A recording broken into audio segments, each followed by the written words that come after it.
on Kyrie Irving's vaccine intentions and are preparing for the possibility that he's going to miss home games and practices, sources telling ESPN. They're also unsure if he plans to remain unvaccinated, so the Nets could soon be faced with a decision on whether they'll allow him to come and go with the team in and out of New York, or if he'll just be sidelined, Stephen A., altogether. Here's the Hall of Famer, Stephen A. No further update. We support him. We're here for him, and if things change and there's a resolution, we're here for him. You worried about the fact that you may not be able to have a full practice with your full team before the regular season? I'm not really worrying about anything. We're just trying to work every day. So we came in today, had a great practice. We'll do the same tomorrow, and that's kind of where I leave it. All right, it just got worse. I just spilled Stephen A.'s tea. I'm sorry. I tried to get him a tissue. I knocked over the whole, his special tea with the milk and the sugar all over the floor and on his shoes. Stephen A., I'm sorry. It was an effort to get you tissues. We'll stay focused, though. It's just one of them days. How's this going to play out? I think Kyrie ultimately will end up coming to his senses and get back on the basketball court. He obviously is a smart dude, but you can be so smart that you end up doing dumb things because you just think that you're so much more brilliant than the rest. Yeah. And I definitely think that that's the situation with Kyrie Irving right now. What he is doing, once again, he is a distraction, and I don't give a damn what anybody says. It's inexcusable. The reality is that there's a whole bunch of people out here that are suspicious and skeptical about being vaccinated, but we did it. Why? Because not only is it something that's been mandated for the most part by a lot of employers in this country, but also it appears to be the right thing to do because of the potential to contaminate other people. And obviously we're dealing with a pandemic. We haven't had to deal with this in our lifetime. The last one that existed was a century ago. We get all of that. Kyrie doesn't appear to care. And in the end, everybody's thinking about him. I'm going to tell you right now, I think that's the wrong thing to do.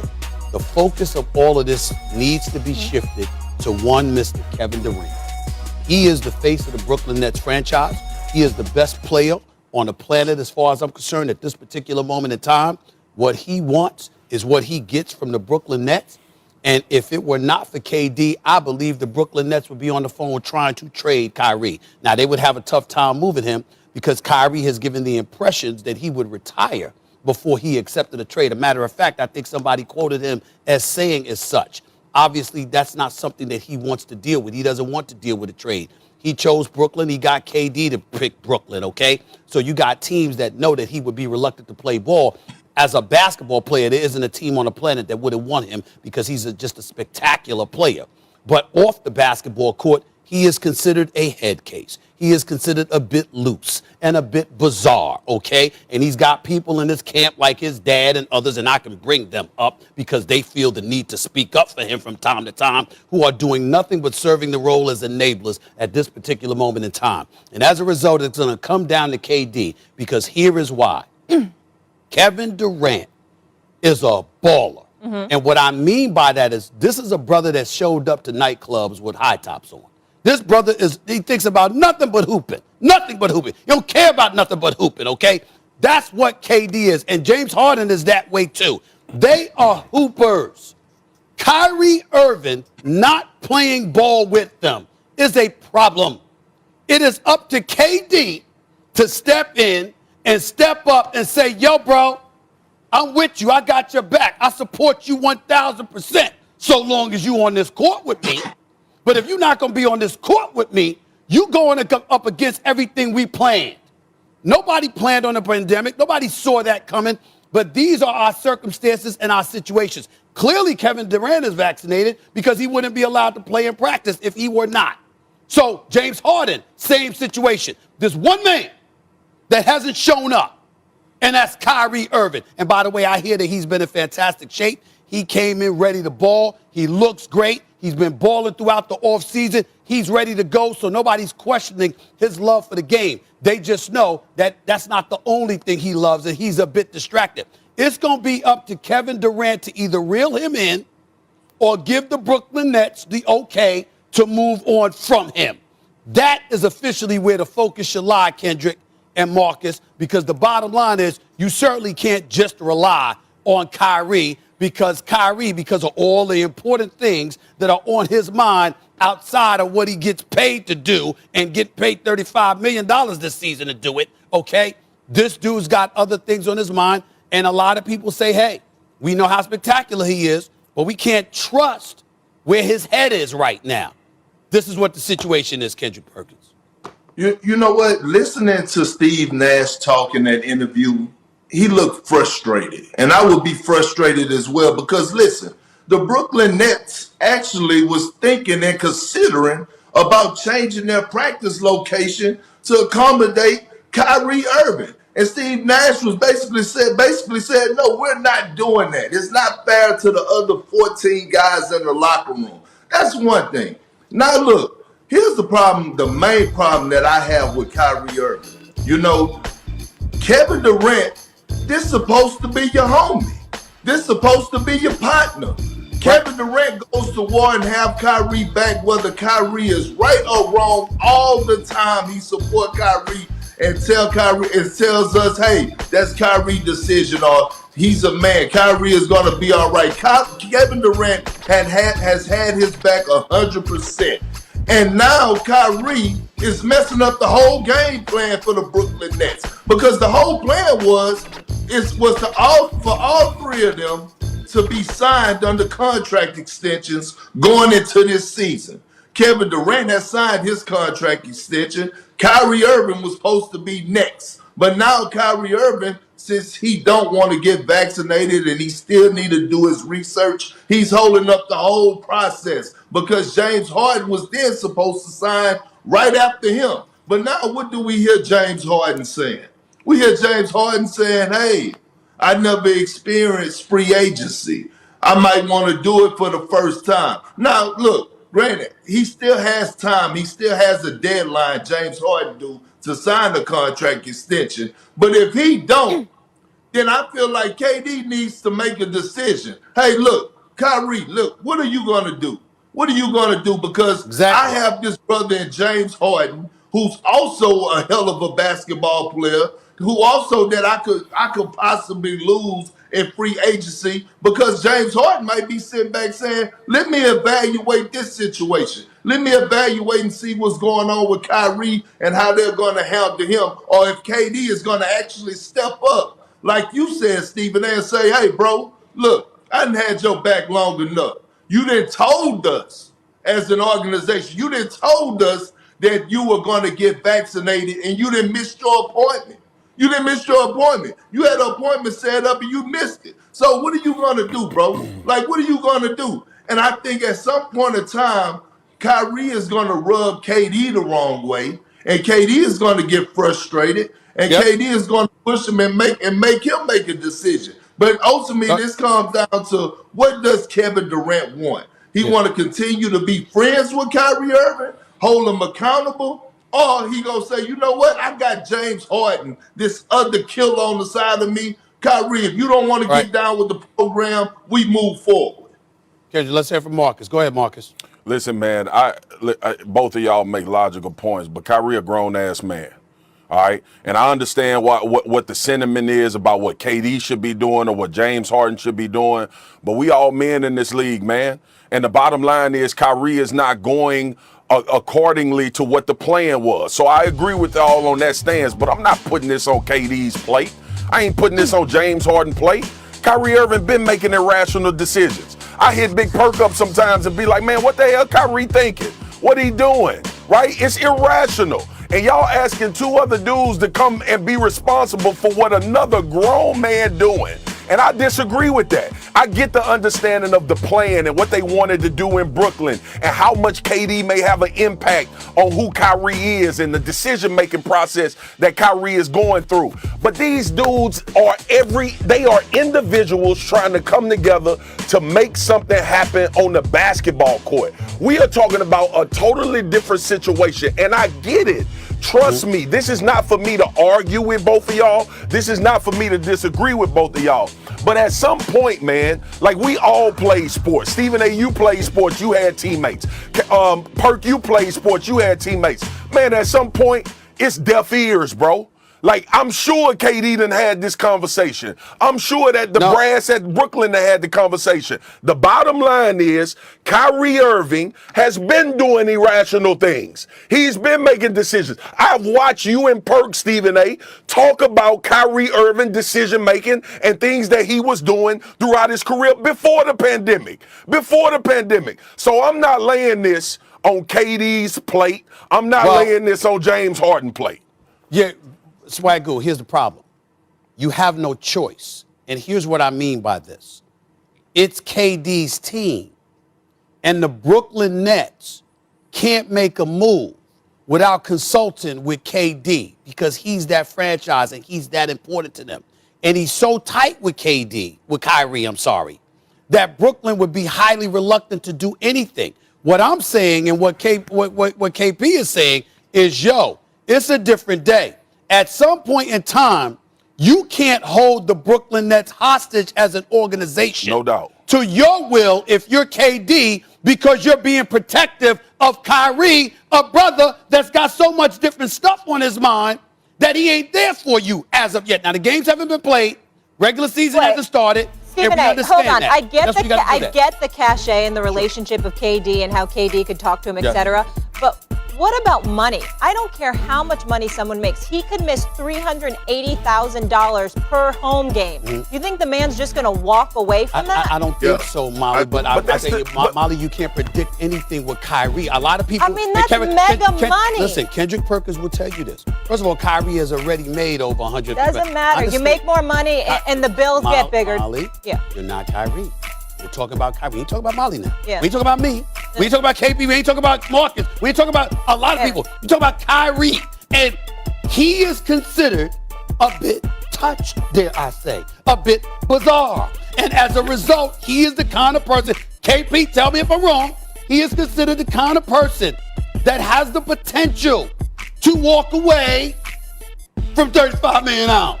Now, I don't believe it. I believe ultimately he'll give in. But would he lose a couple of million along the way to make his point? Is he that kind of dude? Yes. I didn't say it was right. But that's him. Yes, but man, Brooklyn, Bobby Marks, KD, Steve Nash, all of these dudes, just the point that's been made. Kyrie knows what's at stake. Like, I get it that he irrational, but let's not give Kyrie Irving a pass on his responsibility and start bringing other people. Look, if KD is telling the Brooklyn Nets, hey, don't let Kyrie go. Kyrie going through something, don't let him go. At some point, the Brooklyn Nets brass and ownership has to say, listen, he's not going to be available. Kevin Durant, if he continues on this path, regardless of if you want him on this basketball team, he won't be available. They know that, Marcus, but they're so tight with each other. The Brooklyn Nets know that's a conversation they have to have, but in the same breath, they're reluctant to have it because KD has shown unwavering support for his brother. Go ahead, KP. And this goes back to the point of why I said that it's going to come a time if Kyrie Irving don't get vaccinated and don't go with the plan that they all discuss, Kevin Durant is going to have to make a decision. Is it going to be, I'm going to stand with James Harden and the rest of my teammates in the organization, LaMarcus Aldridge, who just came out of retirement to go to Brooklyn to try to win a championship, Blake Griffin, who signed with Brooklyn to try to win a championship. See, Kyrie Irving knows that Kevin Durant has the power. So long as Kyrie Irving and Kevin Durant are tight, Kyrie is going to be allowed to do those things. And Molly, to your point about Kyrie giving back his money and losing money, right? Look, I always tell these young guys and tell the guys, hey, look, never give back your lettuce. Get all your money because this is a job at the end of the day. But when we hear reports about Kyrie Irving saying, if I get traded, I'm considering retiring, You got to believe it. But He don't care about you. But then why is he getting in shape? And why are you saying he's looking great? He's so ready that's to my, go. doesn't believe it's gonna That's happen. my point. That's my Yeah. point. You like I get it. Gonna I play. get it that the relationship, Stephen A. and Perk, y'all so close to this. Y'all way closer than this. But if KD listening to Kyrie say that kind of foolishness, what the hell is KD thinking? Which That's is what why I'm we saying. said KD. Which But- is but- exactly All why right. we say KD. but He's SA got to All step up. right. I got you. I got you. All right, we're out That's of time exactly on why. this. Obviously, we'll continue to cover it. Marcus, we owe some congratulations to Stephen A. Smith and Kendrick Perkins. I'm a loyal and longtime viewer of NBA Countdown. There was a Yes, big sir. announcement yesterday. We got an Yes, all-star sir. cast. Stephen A., Greeny, Jalen, Wilbon, Magic, and Kendrick Perkins. You're going to be on the Wednesday crew. Kendrick also going to be on NBA Today, Hey, a new smile, show OG. hosted by Malika Smile. Andrews. It's okay. Your Yankees So- lost in Brooklyn going through hell. It's okay. Smile. Well, listen. I just want to say I'm very, very happy Yeah. for my man Kendrick Perkins. He's done a fabulous job He covering has. the NBA for us. I'm very, very proud of Must him. see TV. You know the countdown crew that's coming that was announced yesterday. It's been a long time coming. We know what that crew's gonna do, and we damn sure know what I'm gonna do. I can't wait to watch. I unleash on first take. It ain't nothing compared to what's coming. I'm just telling It's y'all also right now. one of the I'm most telling y'all right exciting now. NBA seasons. And anybody that knows me knows I ain't playing. The NBA is what I do. So NBA countdown with the You're crew. ready? You're My excited? Lord, I'm coming.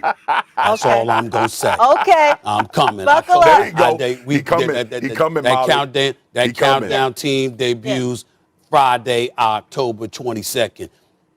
Buckle up, get your popcorn Get ready. ready, use whatever damn phrase you want to use. I'm coming. I'm locked That's all in. I'm gonna say. I'm locked in. All right. That's all I'm gonna say. Well, all I'm going to say is No. congratulations and looking Thank forward you. to it for both of you. Good day. Welcome back to First Take on this hump day. Shocker out of New England this AM. The Patriots are releasing four-time Pro Bowl cornerback Stephon Gilmore, who's eligible to come off the pup list after Week 6. They could not agree to terms on a restructured contract. The market for Stephon Gilmore, the NFL Defensive Player of the Year in 2019, is expected to be robust. The 31-year-old Gilmore should be recovered from his quad injury in the coming weeks. Marcus Spears, talk to me. What does this move by the Pats say to you, sir?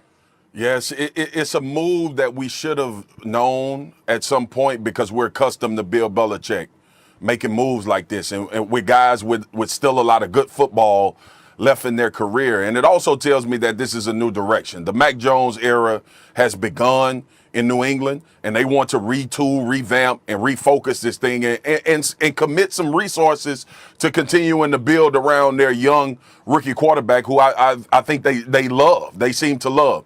And then on the other side of that, Stephon Gilmore, you talk about a market being robust. You damn right it's going to be robust. We talking about 2 years removed from being player of the year. The only thing that derailed him was injuries. And there's a bunch of teams out there that need a lockdown corner that could use a guy. This is a Super Bowl. This is a changing of your team type guy. This is a Super Bowl, put you in position to win a Super Bowl. I'm thinking teams like Green Bay. I'm thinking the teams about like Baltimore, like the Baltimore Ravens. When you look around, the Kansas City Chiefs, I'm thinking about teams that are literally maybe a player away defensively from becoming a complete team with the opportunity to go to a Super Bowl. And he is a lockdown corner. He is a guy that can take a half of a field away and allow you to do what you want to do defensively. It's a shock because it's Stephon Gilmore, and he's one of the top cornerbacks in the NFL. But it's not a shock if you paid attention to how Bill Belichick operates as a GM throughout the course of his career with New England. Well, that's what you peel from it, Marcus, and I respect where you're coming from. And if I'm the Kansas City Chiefs, I definitely try to get on the phone immediately and get him. One reason would be because of the upgrade he provides to their secondary. The other reason is to prevent the Tampa Bay Buccaneers from getting him.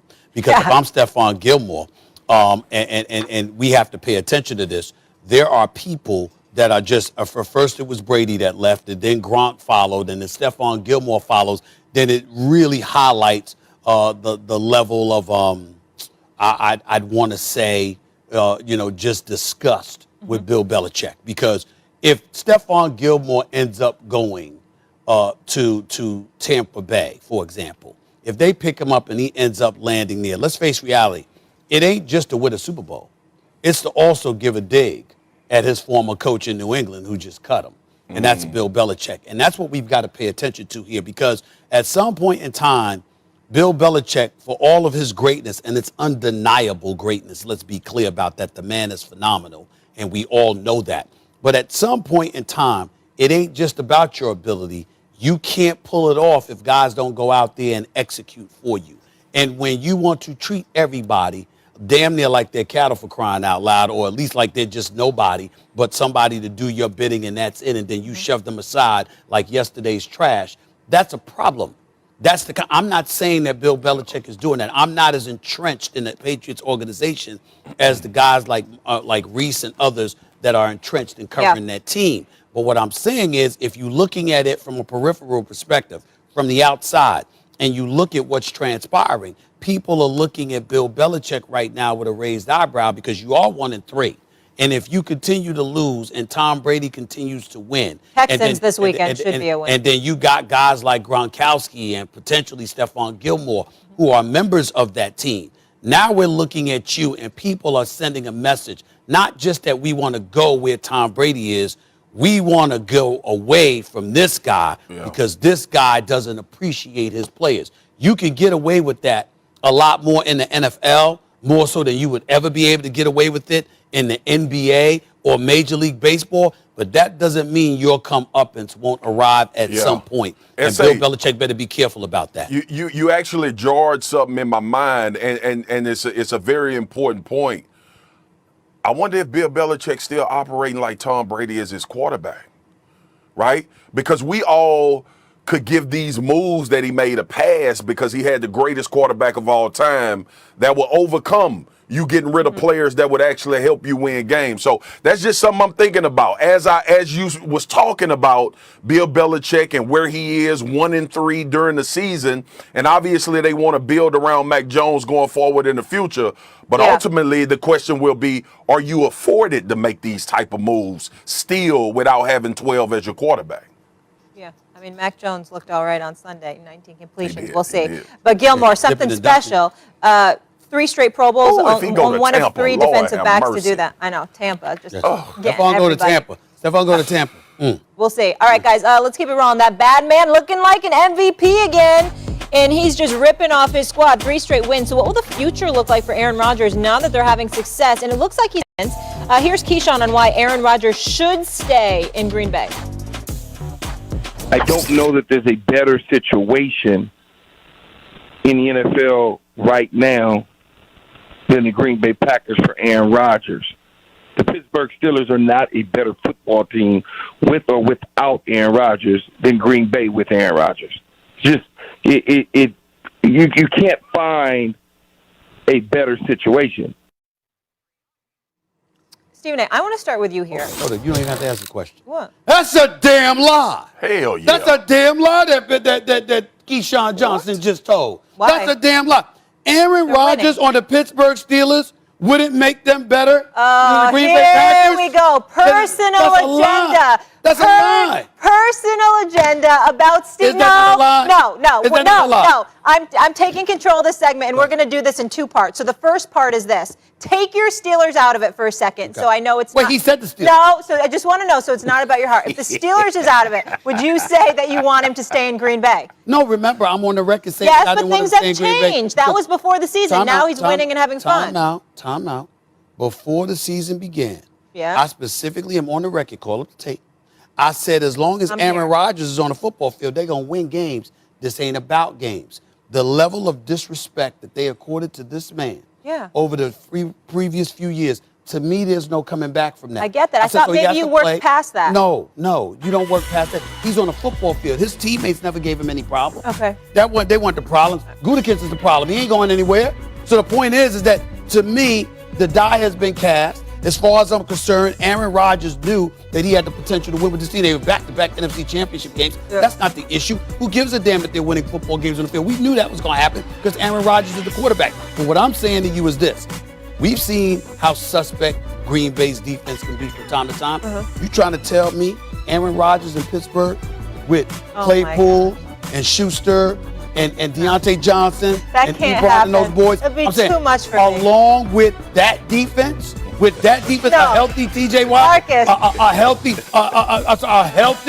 healthy Bush, Let him get it out, healthy. Molly. Let him Are get you it kidding out. me? You trying to tell me No. Let Aaron him get it Rodgers out. in Pittsburgh wouldn't make? Isn't that a better situation It would be than Green Bay? It'd be unbearable With for me with Mike if Tomlin, you get your way again. with Mike Tomlin coaching. Insufferable. What do you mean my way again? If What are you talking about because my you way again? always get your way. How do I always get my way? You always get your How? way. What's she My talking about? team What's she stinks. talking about? You always get your way with everything in life. How is that? I don't know what Really? what good That's karma totally untrue. what good That's karma totally- you have that's from your relatives of the past or whatever. But at what I do, I'm a winner. That's Oh, how I get no, what I want. no, When this you has win, nothing to- when you win, no, you get what you this has want. That's nothing- what happens. no. You win, Aaron and that's how you Rodgers- get your way. Aaron When you Rodgers on the lose, you Steelers- don't. When you lose, Listen, you don't. When listen. you win, you do. can I say a word? Aaron Yes. Rodgers and the Steelers has nothing to do with you winning. Well, you brought me up. Yeah, I dude. didn't bring me No, up. I'm You saying brought me up. you win if it happens. what- Don't act like you're pulling the strings, Excuse me. puppet master. Listen. I would Matt LaFleur or Mike Tomlin. Come on now. Oh my Come God. on now. Marcus, Come help on me. now. Just Go ahead. help Trying to me. make I can't. he trying to Come make on now. this happen, Molly. Stephen I A. know know. who he is. Stephen A. know who he All right. is, and he trying to I plant gotta keep seeds him. right I now gotta keep today. him in check. Just saying. We ain't I letting you gotta- do it. Yeah. Because Why? let me tell you Why? You something. scared? If You Aaron scared? Rodgers signed with the Pittsburgh Steelers, you and I are no longer FaceTiming ever. It's all text messages from that day forward. Because I don't want to see your face Right. No. of how happy Right, you'd right. be if he went to Pittsburgh. I mean, I could you wouldn't even imagine want to that? look at No. you. Could you I'll imagine that? block you. I'll block you on social media. If Aaron Rodgers went to the Pittsburgh Steelers, I might actually blush. I'm just trying to tell you, I don't think I blush. You know, people tell me I got beautiful dimples and all that stuff, but I don't think I actually blush. You have I would actually beautiful blush. dimples. I I would can't actually take it blush. I anymore. would actually Molly. blush. Oh, my God. If Aaron Lord Rodgers, help me. that bad man, Molly, ended up in if Pittsburgh. Aaron Rodgers, I if can't. Aaron Rodgers signed with the Pittsburgh Steelers, he gonna come back with a hairline, a six pack. He gonna have muscles popping out his shoulders, and don't nobody want to see that. Nobody. You know what I'm saying? It's going to be like that. Don't let that brother go to Pittsburgh. It would be a better situation. Keyshawn has lost his damn mind. Aaron Rodgers in Yeah. Pittsburgh It's a better situation. it would be better than Aaron Rodgers with Green Bay because they got a defense. Yeah. Please. And more than just Devontae Adams, even though they don't have a Devontae Adams. Hang in All there, right. Molly. More Q. than Hang in Devontae. there. Aaron Rodgers in the yellow and black. This truly is Stephen A's world. Pittsburgh. Up next. Still a nation. I can't. Still a That's a nation. good I'm one. you know what? I'm a special woman that I can deal with you. I Yes, really am. yes, you are. I'm You proud. are special. I am a You are special special, Molly. woman that I have You are been here special. for 6 years. We're going to talk about the Cowboys, but I just needed to say that, and I never compliment myself. That's right. Chris That's not Paul. true. Well, go ahead. Chris Paul is Hey. joining us live. Stephen A, CP3, one-on-one. Don't miss it. First take. We're having fun. Points expected to be against the former Super Bowl champions, but went toe-to-toe in Dak Prescott's first game after a year, 300 days missed of playing football. You damn right the NFC should be worried about the Dallas Cowboys.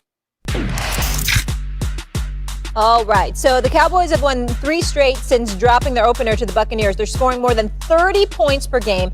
Stephen A, they're gaining more than 420 yards, both top 5 in the league. On the defensive side, So? they're holding quarterbacks to a total QBR of 43, third best in the league. Oh, and did I mention, since that sound, they beat the Panthers, handed them their first loss, and they have the best defense in all of football. So you know what, Marcus? I'm not even going to talk to Stephen A here. I'm just going to talk to you, Marcus. Yeah. Let's forget about the NFC. Should the NFL be worried about the Dallas Cowboys? Because I feel like it's a new day. I'm gonna take a page out. I'm gonna take a page out of the OG book. Yes, they should. Oh, yes, they should. Because that's the way they play it, Molly. Look, I'm so happy about coming on First Take for the first time and really the first feeling time? really feeling like the Dallas Cowboys can go to a Super Bowl. It really Yep. feels like that, right? Yep. We all have sat around and listened to this man talk about wait for the downfall, wait for it to happen, it's coming. Based on what we've seen now, they are playing as well as any team in the NFL. on both sides of the ball. They are playing so good offensively that no one that I can find anymore thinks that the Cowboys are not Super Bowl contenders. I haven't talked to one person, my colleagues, Dan Orlovsky, Ryan Clark, Mina Kimes, Laura Rutledge, Jeff Saturday, Dominique Foxworth, Keyshawn. No one, I can't find anyone to tell me that the Cowboys are not legit Super Bowl contenders. And you know why? Because they are. Because they really can go to the Super Bowl this year based on the way that they're playing, based on how they look defensively, turning the football over. We are learning about a lockdown corner right now, Trayvon Diggs. We are learning that Dak Prescott is operating at the highest possible level you can operate at the QB spot. We see this offensive line moving people. Oh, and by the way, Molly, bring Molly up. Let me see Molly. Yeah, Molly, I'm here. Yeah. Wasn't we sitting here a couple of weeks ago and people was talking about Zeke Elliott wasn't good no more? Yeah. Wasn't that like the talk of the We town? weren't. Honestly, I was asking the question. I'm like, is Pollard now the guy? Is he going to get more carries? Is Zeke done? What's the deal? And I had to sit here and tell everybody settle down. Zeke will be fine. You will start to see these type of games of 143 and a touchdown start to come to fruition. So listen. You spoke it into existence, Marcus. For the first time ever since I've been at NFL, since I've been at ESPN covering the NFL, I can legitimately sit in this seat with the right type of emotion, with the right type of energy, and say the Dallas Cowboys are legit Super Bowl contenders. And it would not shock anyone if they made it. The floor is yours, sir. I don't care that they're Super Bowl contenders. So long as they sitting at home when it counts, which I suspect they'll do. I will be in LA. You all will be in LA. They won't. I can assure you that. This is what it is. I don't know. And let me take some swipes, okay? Because he brought a hit list of people who show up every week to annoy me. Yeah. All right. First of all, let me tell you something right now. Everybody knows their football, no doubt about it. Very, very proud to have everybody on. Let me bring up some names.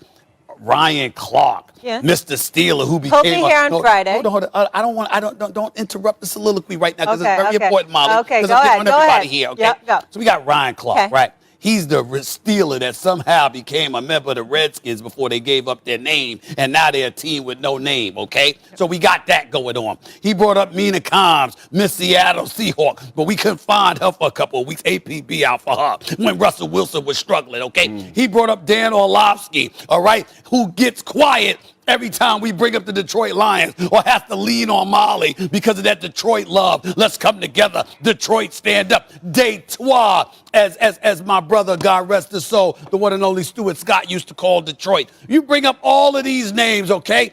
I don't give a damn who is supportive of the Dallas Cowboys and their legitimacy. Their offense is high-powered. I understand that. I will remind everybody their defense is ranked like 16th. I will remind everybody their defense is ranked like second to last against the pass. Y'all can sit up there and bloviate all y'all want to about the Dallas Cowboys. Let me remind you also that the NFC conference, who do we have that they got to be worried about? The Green Bay Packers. I think that we got somebody there for Green Bay that they need to be concerned about. So we got that going on, right? So we throw that out the way, right? The reigning, defending Super Bowl champions. I think we got them to worry about, right? How about the entire damn NFC West? I'm talking about San Francisco, Seattle, LA, and Arizona. All four of them are teams to be worried about. So when I look at the Dallas Cowboys, I see everybody sticking out their chest. I see expectations heightening. And this is what I keep telling y'all. Yes, it's just Wade and all of that other stuff. That's true. But this is the part that y'all ignore about what I say to you consistently, Marcus Spears.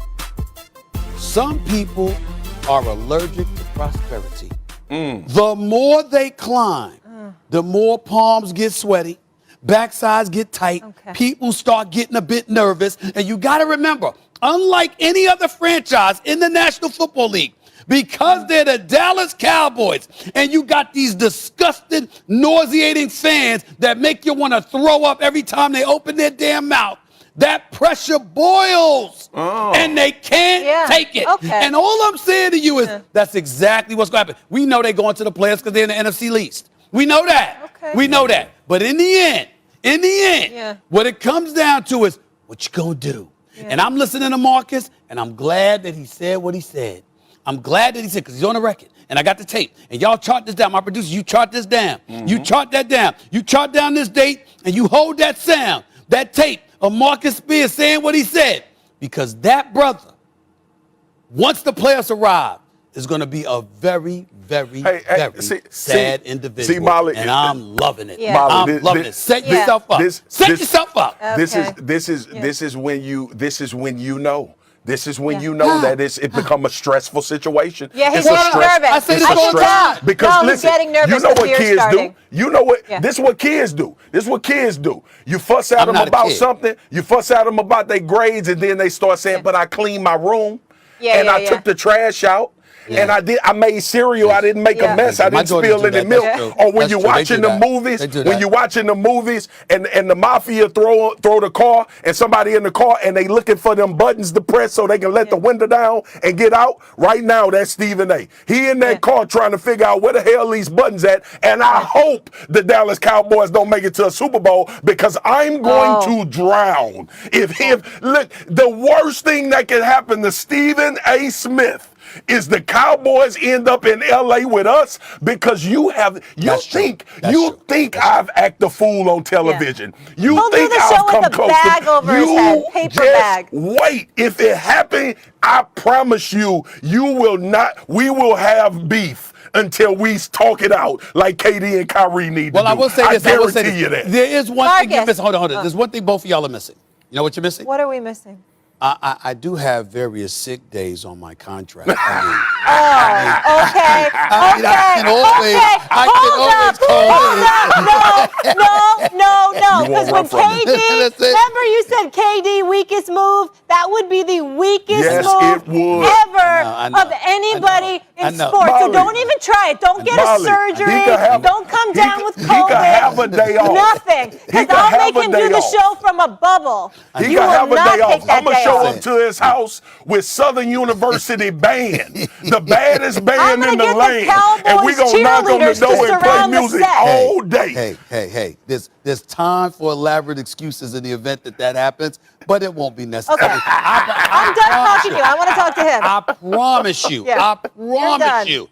The Dallas Cowboys ain't going to be in SoFi. I promise you that. All right.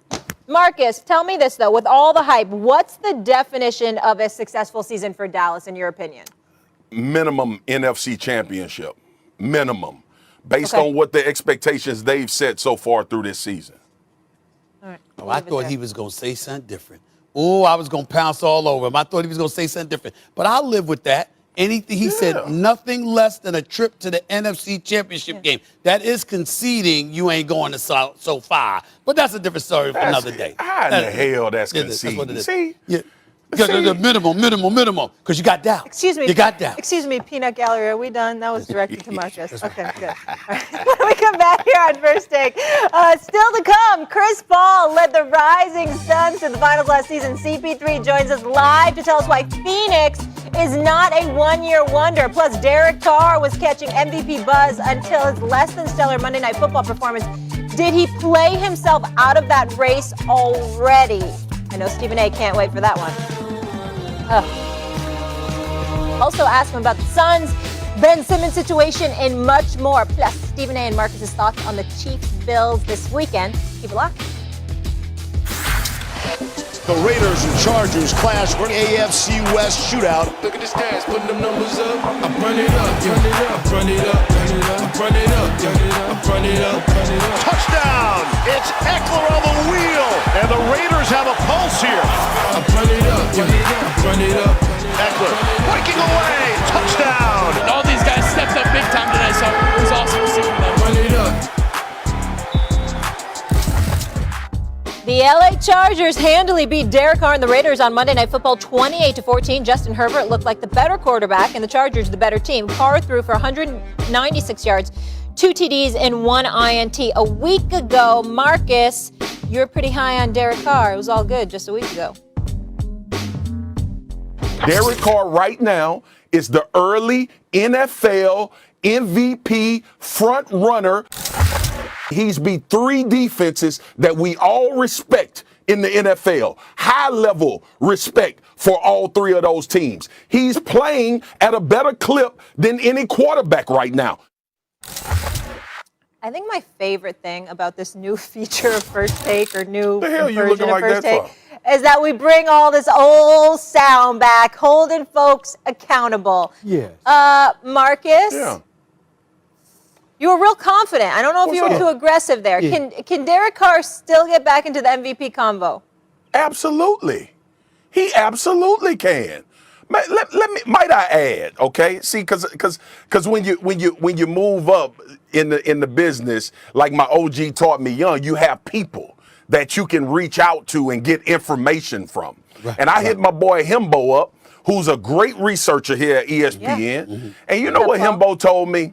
I said, Himbo, Derek Carr balling, man. Like, send me some numbers to support this. Derek Carr has thrown for almost 1,400 yards, 8 touchdowns, 3 picks, and he's led 2 game-winning drives so far in the season. And we only in game 4. And you want to take him out the MVP conversation? He's averaging 350 yards passing a game. Right? Like, this doesn't take other people out. Kyler Murray, obviously, Dak Prescott in that conversation, Aaron Rodgers. But how in the hell are you going to take a guy that's averaging 350 yards a game, 8 touchdowns, has beat 3 of the better defenses in the NFL out of the MVP conversation in week 4 because he threw for 196, 2 touchdowns and an interception? I want to hear why Derek Carr shouldn't still be in the conversation. Yeah, we could be mad. We could talk about the game and how he didn't play well in certain parts of the game. But ultimately, sitting here at week 4, going into week 5, Derek Carr absolutely still in the MVP conversation. You know something? I gotta admit this. You're cute, man. You know, it's just funny listening to you sometimes. Oh, I know. My wife tells me all the time. Before I go into, well, listen, man, you ain't got to bring up the wife, man. You ain't got to bring up the wife. Listen, the beard does look crispy, Marcus. In the new frames, and I like the button up. On point. Molly, with all due respect, I get where you're coming from, but you're not paying attention right now because when I bring up his wife, I'm telling him he ain't got to bring up the wife. He know why, because I'm getting at him, and he sicked the wife for me. Yeah, I love his wife. I mean, I got to meet her. She bullied me, Molly. She bullied from me. Detroit, too. To shut me down. I'm like, you know what it is. I got to be mindful about my tone. You sure when I do. come Yes, to Mama runs the show. I got to hide from her because she gonna get at me now. All right. So rather than go into my diatribe where my tenor, just my voice, my delivery might be a bit too demonstrative, rather than do that to Swagoo because I'm worried about Mrs. Swagoo, instead of doing that, I'm going to ask for y'all to replay some tape from Marcus Spears a few weeks ago when he had somebody else that was an MVP candidate. Could y'all play that tape for me, please? Oh, my God. Jameis Winston will be hovering around the MVP conversation by the end of the season. Put it down. Yes, I said it. What's today, Molly? What's today? Today is September the 15th. September 15th at 10:16 a.m. here on the East Coast. Swagoo said that Jameis Winston will be in the MVP conversation by season's end. I mean, damn! What is this? A roasting? Because he bring up the Cowboys? Who we gonna bring on next? Who we gonna bring on next? That was low. They didn't even tell me, the producers. Let's check it out, y'all. Yo, Marcus, rhetorical questions here. Who's gonna be your next MVP candidate? Taylor Heineke? I mean, who's it gonna be? Who's next, Marcus? Is it gonna be Taylor Heineke, Kirk Cousins, Ben Roethlisberger, Baker Mayfield? Who the hell else is going to be? Mac Jones? The list is fluid. The list is fluid, Listen, I got a new name for you. All right? It's Swagoo Claus. Show me that, please.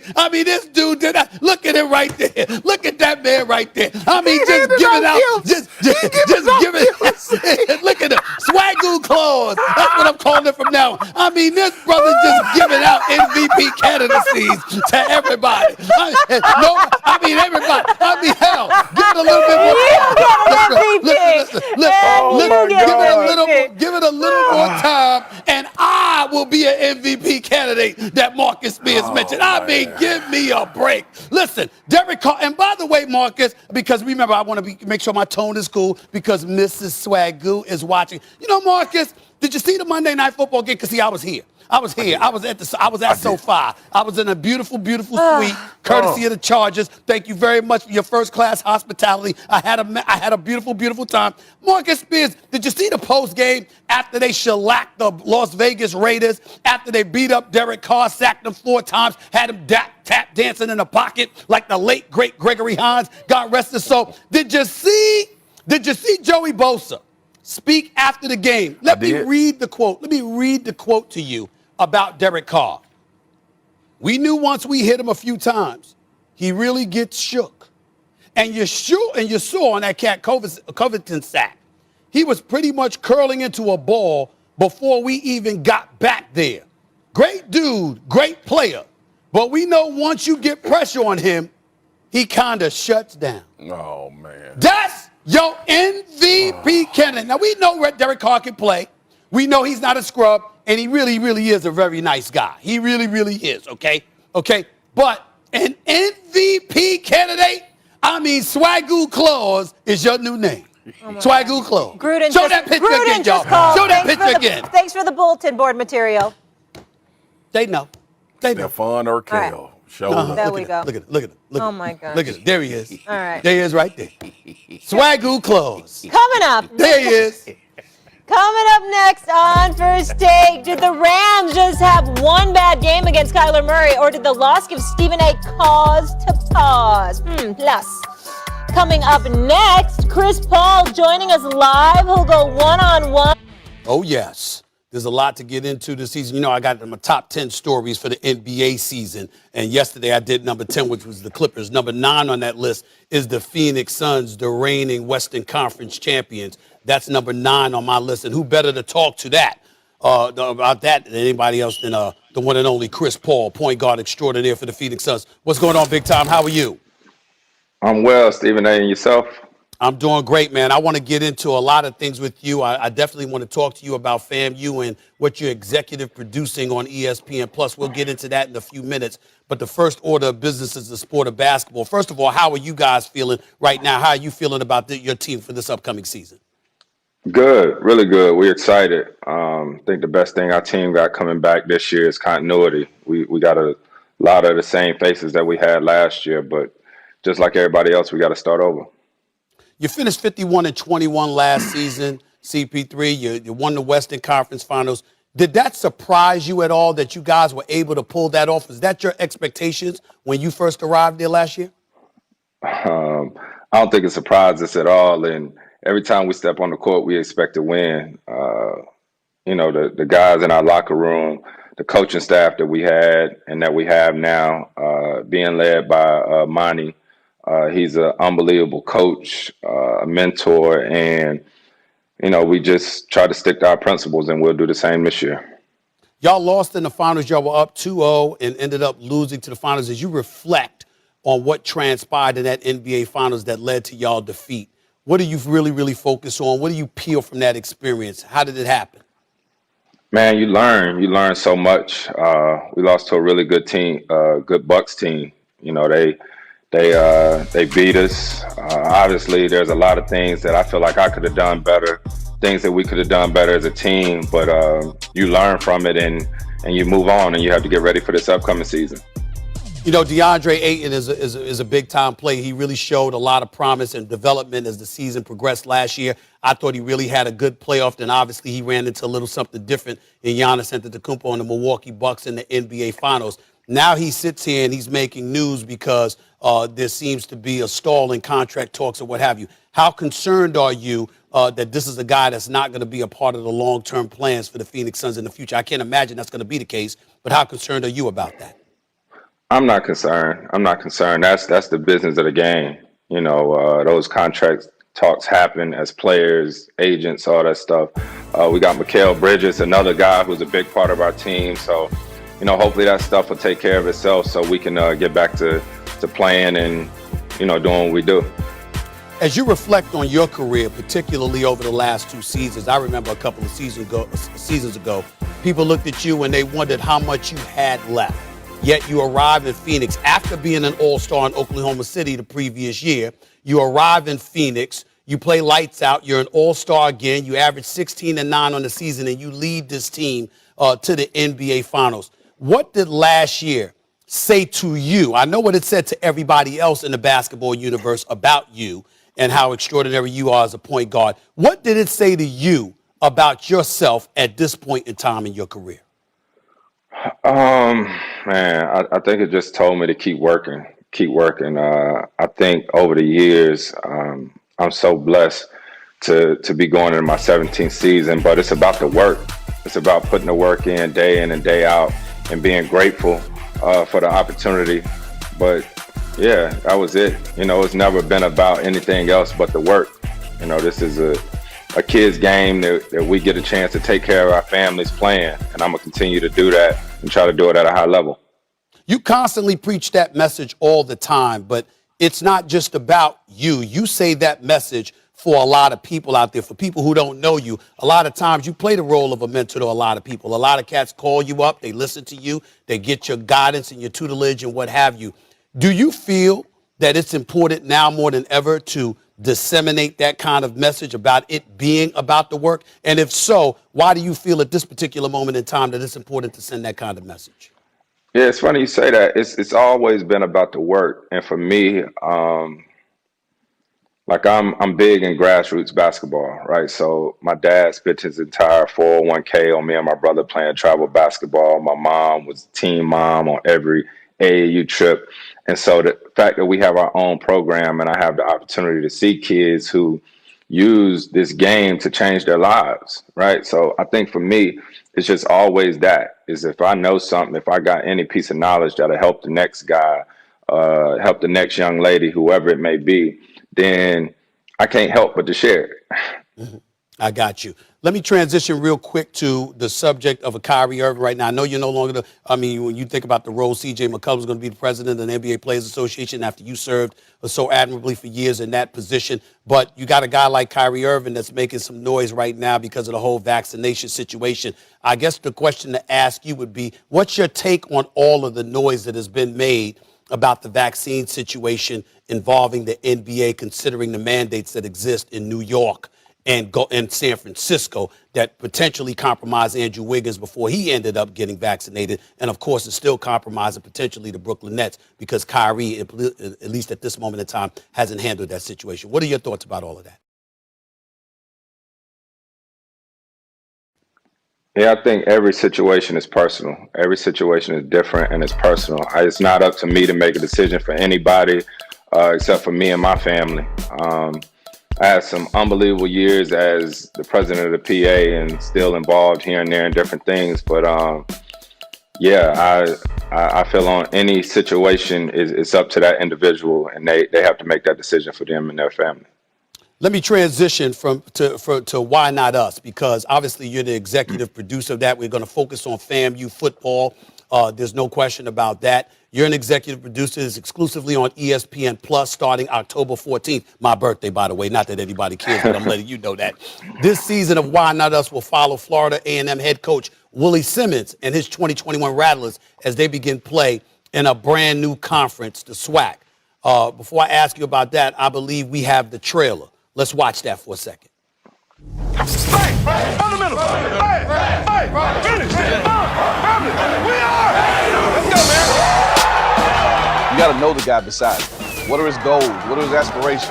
Those are the things that you got to know about your brother. It ain't gonna come easy. Everybody's gonna be gunning for your this year. This institution can prepare you for anything in life. All for one. All for one. One for all. One for all. All for the rest. All for the rest. You see it right there, CP3. What can we expect to see from this season of Why Not Us? Man, it's going to be exciting. As you know, we got a chance to do the story about North Carolina Central basketball last season, which was dope in itself. But this is different. I mean, I grew up playing football. A lot of people don't know, but I played varsity football instead of varsity basketball for 2 years in high school. And so you just get to see the camaraderie of these guys. You get to see how they train, how they get ready for their season, and you see what it's like being at a big school like FAMU, and you get to see Willie Simmons as the coach and what that culture is like. Remind the audience of why it's so important to you to tell these HBCU stories and highlight HBCU athletic programs. Yeah, it's important to me, first and foremost, because it's part of my DNA. You know, even though I went to Wake Forest University, I grew up right there at Winston-Salem State. I was at football games every Saturday, and that's just part of my family and part of my upbringing. And so to tell these stories are huge because you get a chance to see what a lot of these kids are going through, the different environments that they come through, and their struggle, and what it looks like for them to try to level the playing field. And it's dope, man, because a lot of times kids don't get a chance to hear their stories. They only see the stories of, you know, the Blue Bloods and these big schools out here. So I'm proud of our team, and I'm excited about this project with FAMU. I want to get into something else you're doing, because in addition to your Why Not Us efforts, you're also hosting the Chris Paul HBCU tip-off this November. That's featuring 4 historically black colleges and universities, of course. Tell us a bit about this event and how it came together. Yeah, man, we another showcase. You know, we want to get the eyeballs on these different schools, these programs. So bringing it out here in partnership with the Naismith Hall of Fame, it's going to be exciting. We're playing it here at the Footprint Center. We got West Virginia State, Morehouse, Virginia Union, and of course, Winston-Salem State University. So I'm excited about that. It's a 2-day tournament. Listen, you going to school at my alma mater, man. Listen, I can't thank you enough for all that you've done for HBCUs. It's near and dear to my heart, as you well know. But no matter what efforts I put into it, it's nothing compared to all the great stuff that you've been doing. So I wanted to thank you for that. But before I let you get on out of here, what's the Phoenix Suns going to do this year? What's the Phoenix Suns going to do this year, considering the fact that the Lakers are loaded, Utah, Denver, Dallas, teams like that are still in the conference. But, of course, the story is the Lakers because of all the horses that they've got, including 2 of your best friends in LeBron James and Carmelo Anthony. Your thoughts real quick about what y'all going to do this season against those guys. Anybody else you want to name? Any other team? You know what I mean?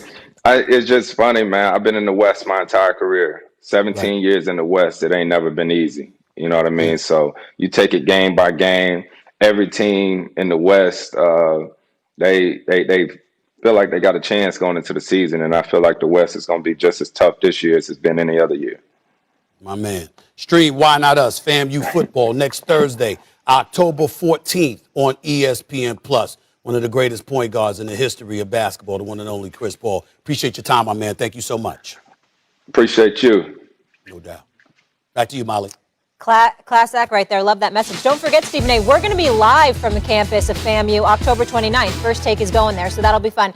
Still to come here, we're going to put the E in ESPN and entertain ourselves with this one. Which L hurt the New Yorker more, the Knicks or the Yanks? Plus, Bills Chiefs on Sunday Night Football. Is this the week Buffalo proves they are? Tonight, Game 4 in the best-of-5 WNBA playoff semifinals. Suns tie with Chicago up 2-1 on top-seeded Connecticut at 8 Eastern, 7 Central. Then Aces Mercury with the Phoenix up 2-1 on second-seeded Vegas. Both games on ESPN and always on the app. It was all good just a week ago. This time last week, the Rams riding high, coming off a victory over Tom Brady and those Bucks. And on Sunday, they ran into Kyler Murray, the league's #1 offense, who made their case to be the favorites in the NFC. So yesterday, Stephen A. released his little A-list, Marcus. You weren't here. His top 5 teams after week 4. Marcus, I need you to pay attention to this. Checking in at the top, it was the undefeated team, the Cardinals, right in front of the Cowboys. Arizona took care of the Rams on Sunday, and now Los Angeles was nowhere to be found. But Marcus, the week before, he had LA #1, right? And then the next week, they don't even make the list. Well, that's what happens when you get beat down. Fluid. It's fluid. It's fluid. It's fluid. Why is fluid like this? Why is fluid this? I know. That's it. I won't comment. I just like doing it like this. Why is fluid a Coke bottle? Let's stay focused. Yo, Marcus, check this out. It's similar to the late great, Mr. Witherspoon. God rest his soul. When he was in there, coordinate, boomerang. You got to coordinate. You got to coordinate. Okay. You ain't got to worry about catching a dog. You got to worry about a dog catching you. Hey, Marcus, bam! Lord help me. Well, Marcus, as you can see, this man to my right is a prisoner of the moment. Yeah. So please tell me this. You agree with me, right? We're overreacting to the Rams' one loss. 100%. And we're not giving you. I mean, obviously he giving the Cardinals credit with having them number one, but the Rams are fine. These things happen. His fifth place team, Molly, might I add, lost 38-3 to the New Orleans Saints in week 1. Yeah, he's a mess. So the Rams drop out of the top 5 because they lost to your number 1 overall team. Put the damn list away. Don't tell me nothing about fluid. The list horrible. Your own logic ain't making sense. Your own logic. Molly, listen, I don't even have to argue this list because he know. This is. How do you contradict your own self? Do you want me to answer the question? Go ahead. You want me to answer the question? You want me to answer the question? Please do. First of all, I think a couple of segments ago I showed you ain't got no business talking about somebody's logic. I think I showed that. I think I proved that. I think I proved that. Mr. Welcome to the crazy house. Welcome to the crazy house. Because you in there with me. I think I proved that, okay? Now, first of all, I wouldn't be there with you because they probably had me in a Grinch outfit. That's number one. But let's get that out the way, okay? Here's the deal, Marcus. Here's the deal. It's really not just about the list being fluid, Molly. It's not just about the list being my fluid, God, please, okay? the shape. It's also about this, Marcus. Let's look at the teams I put up there. You just finished raving about the Cowboys, right? Yep. Arizona blew them out, right? Okay, who else did I have up there? I'm talking about the Packers at number 5. We've seen what they've done since they lost that opening day game, and we see how Aaron Rodgers has looked. And when Aaron Rodgers is looking like that, he's on course to probably win another MVP, and Lord knows get another trip to the NFC Championship game, okay? I got the Buffalo Bills up there, right? Yep. We see how they've been rolling, and again, the Chargers. So it's not really about disrespecting the Rams and acting like, oh, my goodness, this season is over and all of this other stuff. I'm just talking about based on how you look this last week and where we're looking at in the power rankings right now. Yeah. We saw the Chargers put everybody on notice with how they manhandled the Raiders. Yeah. We saw a Charger squad that might be arguably the most well-balanced team in the National Football League with a second-year quarterback, okay? So all I'm saying is it's not about digging at the Los Angeles Rams.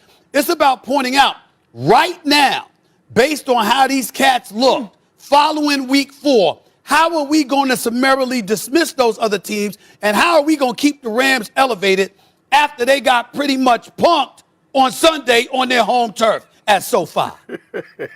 What's the problem? Molly, Yeah. I love when he fighting. I love when he fighting for air. I love when he fighting for air. Exactly. It makes me Ball so control. damn happy.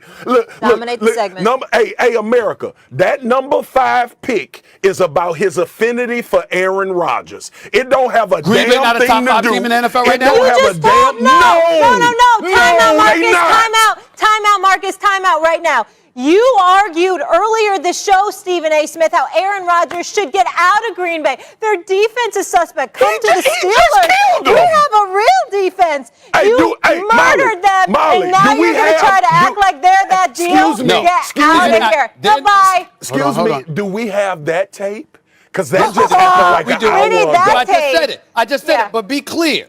They got Aaron Rodgers. And there because they you got go. Aaron Rodgers, It's coming out. New York accent. It's coming out now. Rodgers. They got Aaron Rodgers. Now, From Brooklyn. Swagoo, I would advise you. You know how I can be. I know. Don't encourage Molly because we got tape on her too.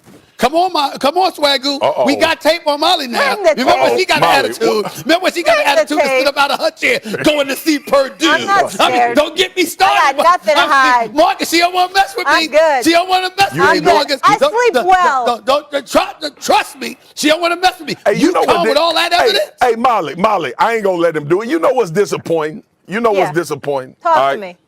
The man himself, my mentor in this business in a lot of ways, my mentor. A little scary. The guy but yeah. the guy that has given me so much advice about be yourself, do the things that you want to do, enjoy being on television, is blinded by Aaron Rodgers. Is. The Stephen A. Smith is blinded by Aaron enough to make him take the Rams, who lost to his #1 team. All right, see, that's when you go back to being Urkel right there. Yeah, when you that's take about them to be off a and put your meme. little chain on, Hey, that's you're when you not step gonna on live and that kill. Marcus, I was with Urkel Monday night. Were you? Oh my Your God. twin brother? We went Your to twin sweet. brother? We went to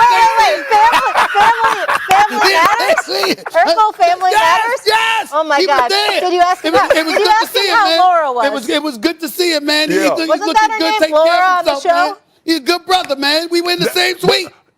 Hey, listen, that's your twin brother. Y'all really kin to each other. You need to do some of that. Well, some people ancestry. say it's ludicrous too. Yeah. You know, even I mean, we listen. I wonder if they both of the blind. brothers look good. I ain't ashamed. I ain't wonder ashamed. if they They blind look to good, and Aaron I'm older. Rodgers. I'm older, so I that's a wonder if they compliment to me. blind to that. I wonder Why? if they blind like you blind. I never thought I'd see this day. I never thought I'd see this day, Molly, where he gets absolutely irrational because of his emotional attachment to somebody. everything. He Have know you not damn seen well. Aaron Rodgers? Have you not seen Aaron Rodgers? Let me tell you something.